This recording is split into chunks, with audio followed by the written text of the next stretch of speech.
VJ, the beautiful thing about having this shift in particular, yes, sir. Right, this one, 8 to 11 Eastern, 5 to 8 Pacific on Saturdays, is every Saturday just about we get to see the big-time players, the people that move the needle in college football. We're either watching them in this window or we're the first to react to them.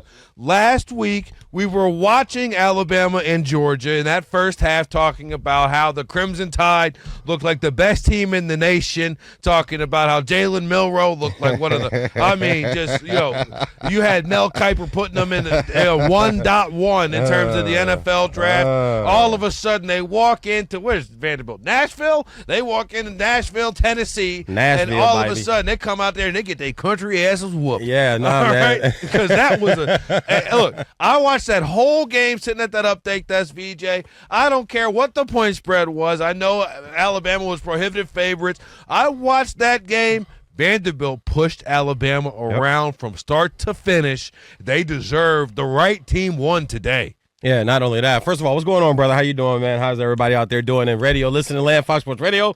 Martin and VJ, as always, yes, just when you think it's safe to rest on a Saturday, just when you think it's safe to get an extra midday nap in, just when you think it's safe to just, kind of take it easy on a Saturday, especially for me, coaching 2 big-time varsity games out here in Cali last night, winning both of them. Shout out to the Birmingham Patriots, setting the record for the most inner-city LA conference wins in a row at 43. So that was big, and we partied hard last night. So I got a little extra nap, and then I wake up in about the second quarter, and I cut on the Alabama game just to see Martin. I just want to see Jalen Milroe. Like, he's the guy, right? They have a bunch of weapons on offense. They had a 17-year-old freshman receiver. Hey. The kid can't buy tobacco. You know what I'm saying? Like, the kid can't buy a Black and Mild, can't buy a pack of cigarettes for his grandma and take it back to the house. It's amazing the athletes that they have there. And then DeBoer, a very good coach that took Washington and turned Washington around and got him to a national championship game, got Penix drafted in the top 10, got Roma Dunze drafted in the top 10. And then he goes to Alabama. You think they're going to have this fall off, and then they just start on a blitz. And then last week at Georgia, as you said, we're sitting here, we're watching the game live, and they are blitzing Georgia. Now, it's funny because after you left is when Georgia took the lead. So Ian and our great producer, super producer Ian, we're in the room. Ian just quietly looks up at me and he goes, VJ, Georgia just took the lead with this smirk on his face. And I turn around, I look at the TV screen, I'm like, holy bleep. Okay, game on. They hold on and win. And then, of course, all the love Monday and all week long is about how great Alabama is. But the great Chris Berman, who once looked at me in my face at a Thanksgiving dinner house party back in Connecticut and said, you're in the wrong business, buddy. When I told him I was in commission sales and we were sitting there talking sports, he famously once said, this is why they play the games. And this is why you do play the games. And not only did they get pushed around, Martin, that system that they run, you can't do that with a freshman, right? You can't do that with a sophomore. It has to be somebody that has been there, been in that system. There's a lot of moving parts. It's almost like Mike McDaniel's system with the Dolphins, right? You have to have a certain type of guy. All the play action, all the ball movement, all the ball fakes, everything has to be perfect. You're an inch away from a running back bumping the ball with his elbow and it being a fumble in the backyard, in the backfield, excuse me. It's just so much that goes on. And Jalen Milroe, I believe, 19 to 25, 3-something through the air, two total touchdowns, 1 on the ground. He played fine. But Martin, didn't we talk about Bama's defense? Didn't we talk about Bama's defense about 2 years ago when we first started this show? That was one of the things that when we first were talking about, Bryce Young was there. And yes, I was telling him, I was like, look, man, I am not doubting Nick Saban. Yeah, exactly. But what I am saying in this moment is that I see a team that is not very disciplined on the defensive side of the ball. They were giving off many first downs through defensive penalty, and I know it sounds crazy now, but back in the day, Bryce Young was really, really good at quarterback. Ugh. You know what I'm saying? Like the NFL thing, it hasn't worked out yet, but in Alabama, he was undeniable. Heisman Trophy winner. And at that time, he was putting the team on his back in a way that we just weren't used to seeing out of Saban teams, right? Most of the time, we're seeing the collective be greater than the whole for these Saban teams, where you're looking, man, look at the embarrassment of first and second round players that they got coming out. That wasn't the case. No. It was like, no, this team is getting by because Bryce Young is doing Heisman-level stuff on a regular basis. That's what Jalen Milroe did, last week. Yep. And Jalen Milroe, even as well as he did play, had a strip sack fumble, had a pick six. That's not Heisman. No, it's not. And I tell you this is an embarrassing loss for Alabama. It's an embarrassing loss, and let me explain that. It's not the fact that it's Alabama and Vanderbilt. It's where Alabama is right now. It's where Alabama's been right now. If this happens back before Saban gets there or when Saban first gets there, it does not shake the world the way that it shakes the world today. But once again, we were just praising Alabama as possibly being the best team in the nation. You cannot go on the road. This is Michigan. This is Michigan Appalachian State to me. This is Tyson Buster Douglas. If you're Bama, you do not lose to Vanderbilt in football. I don't really care what year it is, but because it's this year, a Heisman Trophy candidate type quarterback, a college coach that's come over from Washington and really just kept this offense humming. It's just the championships they won in the past, the conference championships they won in the past, and then coming off of blowing the doors off of Georgia, and then Georgia kind of righting the ship and making a competitive game, keeping it late. But you can see their defense isn't the same as been, which I mentioned last week. The last 2 years, 3 years, their defense has been monstrous.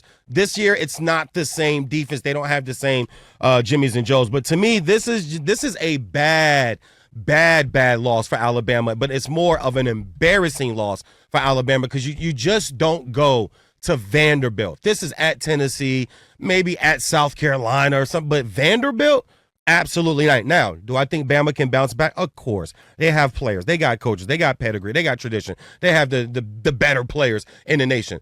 But walking away from this game today, I do not want to be on that bus back to the airport, and I do not want to be on that flight heading back to Tuscaloosa from Nashville. I would say it's embarrassing. I would say if I'm Alabama fan right now, I'm worried. Really? I'm worried. Well, the defense is good. Defense, you're going to have to outscore people all year long. Well, here's the thing. I watched, if I'm Alabama, this is the first year without Nick Saban, right? First year without the best college football coach that we've seen. Yeah. Okay? Now, so you're moving into that. I mean, think about it. We're Michigan fans. We're moving into a new era of coach. Like, it's a whole new – you hope to be able to keep up what you used to be able to do, but there's a different guy in charge. Therefore, it's going to be a different type of vibe. It's not easy, man. Right? It's going to be a whole different thing. Then you come out week, what is that, 4 of college football season, and you are punching Georgia in the mouth. The other preeminent SEC program in the last 6 to 7 years, the team that has been Alabama's biggest competition in SEC championship games and for national titles, really Georgia Bulldogs, that's who it's been. You are pounding them into submission in the first half. Then you let go of the rope. Yep. Okay. Then you come out and you play 4 bad quarters against Vanderbilt. This is 6 bad quarters of football that if you didn't have a lightning strike 75-yard touchdown in which Ryan Williams jumped up in the air, did a pirouette, stopped, made 2 dudes run into each other like he's Mike Vick, right, and then go up the sideline, score a game-winning touchdown. Without that play, that's 6 Martin, it's not a great quarters throw. of bad football. It's not a great throw. The receiver makes the play. Milroe put it where he gave him a shot. He gave him a shot. He gave him a shot, and the kid took the shot and went and scored. So that's what you're asking for, pretty much, in those type of late game moments. But the point remains, hold on, because that game versus Georgia, if I'm Alabama, I should have won that game 44-10. Maybe 50. We were sitting here debating on how many points they were going to put in the second half. Ian and I were talking about the yardage. I thought probably 550 yards because they had 380 something, almost 400 at the half. Yeah, so that's what I'm saying. I will be a little worried because just at halftime a week ago, I remember saying it to Steve. So look, Steve DeSager, our update anchor, said, "Do you notice a difference between Alabama? Do you see a difference?" I'll tell you what, the last 6 quarters. Now I see a difference. Yeah. In the last 2 games, they've given up 40 and 34 points. That is alarming. Now, South Carolina coming in, and then they turn right around. They're at Tennessee, and then home for Missouri, who got shellacked to Texas A&M today. So you talk about a day when you look at, once again, you talk about a day you look at the schedule and you go, okay. Honey, let's go to the apple orchard. Yeah. Honey, can we go to Home Depot? You know what? Yeah, this as long as we're back, honey, by 1:30. The 9 a.m. games aren't going to be that much. And then the afternoon games, Bama's at Vanderbilt. They're going to crush them. I mean, and you come home and you click the TV on and it's holy bleep. What is going on? But that, Martin, that's what makes football so great because it's the one sport you just can't win on paper. Like in baseball, right, Martin, let's get real. If you have the dominant pitching staff and you have half of a better lineup than the other team, you're probably going to beat that team most times, right? On paper, you're going to beat them. In hockey, if you have one of the top 3 or 4 net minors in the game that's given up 2.09 goals a game. You're probably going to win. On paper, you're going to win that basketball. Just give it to Kevin Durant. Give it to Kobe. Give it to Jordan. Give it to Magic. Let your stars be stars. In football, it takes all 11 on offense, all 11 on defense, all 11 on special teams to win a football game. And you got to play all 4 quarters. And when you don't do that and you get a team a chance, you give them a little confidence. Vanderbilt's going in this game is 2-2. Now, in the locker room, I'm pretty sure there's a guy, maybe 5 or 6, that think, hey, we got a shot to win today. Guys, I guarantee you most of that team does not really legitimately think they are going to win that football game today. But you let a team hang around long enough that you should be pounding into the ground. You give them confidence. Next thing you know, a block gets missed. As Martin already mentioned, you get a strip sack fumble. You throw a bad pass on the pick 6. Now this team's feeling good, and you think you can just kind of lock it back in. There's no such thing, man. You're either locked in from the kickoff or you're in for a dogfight. And when you're in for a dogfight, it's a coin flip. So that was the big news of the day. Alabama downed by Vanderbilt. There will be a new AP number 1 top 10 team. We will see who it is. Coming up next. There goes my question a few weeks ago, Ian, of where's all the big early college football stories, right? Yeah, here we are. Spoiler alert, it will be Texas. Texas will be back at the number 1 spot.